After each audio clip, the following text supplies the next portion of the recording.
And so we're going to use logic, facts, other forms of evidence to show the overall truth of Christianity.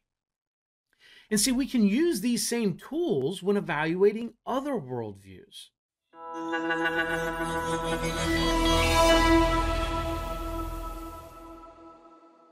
Have you been asked if you can prove Christianity is true?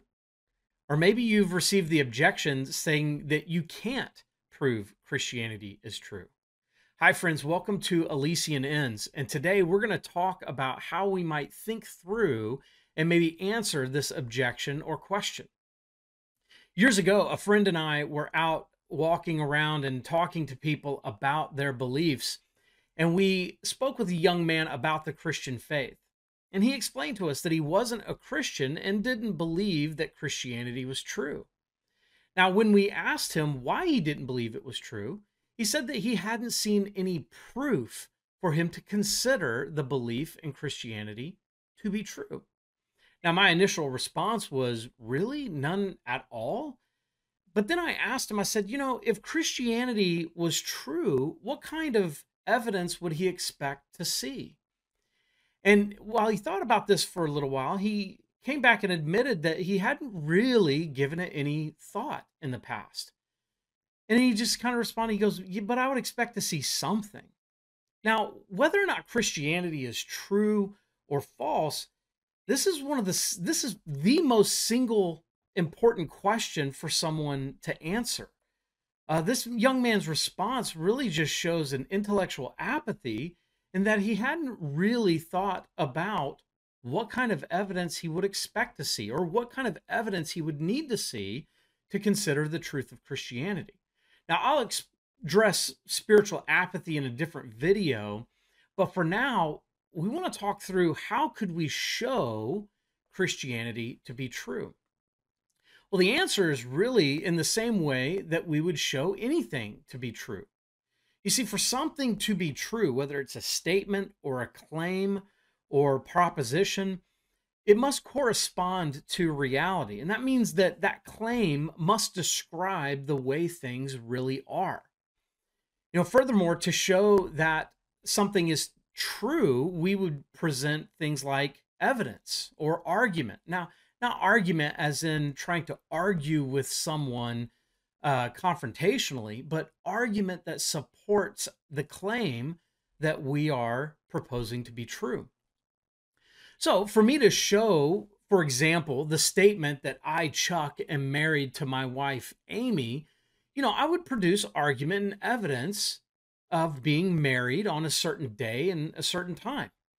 We could do things like I could produce our marriage certificate or maybe written testimony from Amy, our children, family members, and other friends.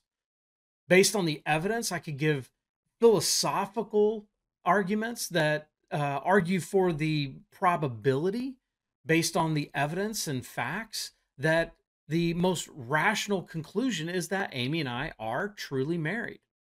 The point of this thought experiment is to show that when we want to show something to be true, we're going to use things like philosophical arguments, scientific arguments, historical facts, and those types of tools to show the truth of a claim. Likewise, the truth of Christianity can be shown to be true by these similar means, and we can use those.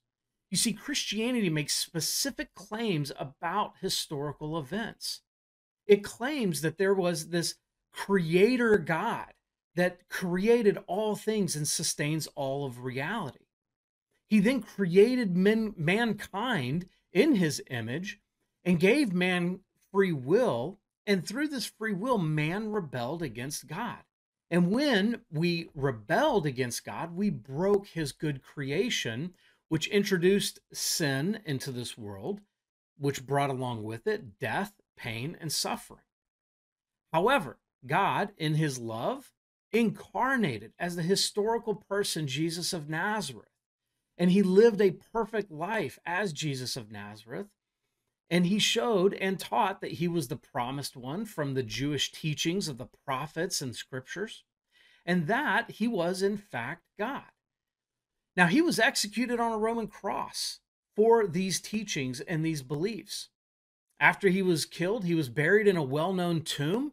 And 3 days later, he rose and was resurrected and seen by numerous people. At one point in time, he was seen by over 500 people. Now, that resurrection affirms the things that he taught. Now, think about this. Think about the magnitude of this event, these historical claims. Something of this magnitude is going to leave markers and evidence in human history. And so, with the full breadth of evidence from those markers and historical facts, we would then seek to understand what is the best explanation that takes the entire scope of evidence, everything that we know. What's the best explanation that covers all of these different facts?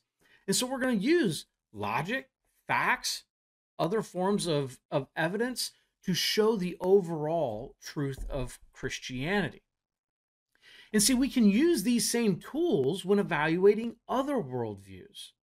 So we can see what evidence can support other worldviews. Is there evidence that we can even evaluate? In other words, could their claims even be falsified? And so we can test Christianity using laws of logic, the facts surrounding the key events, and we can use this to test other claims in our world. That is how we would test things to show the truth value of them. And see, Christianity is true because it corresponds to reality. For those seeking truth, Christianity can be shown and known to be true.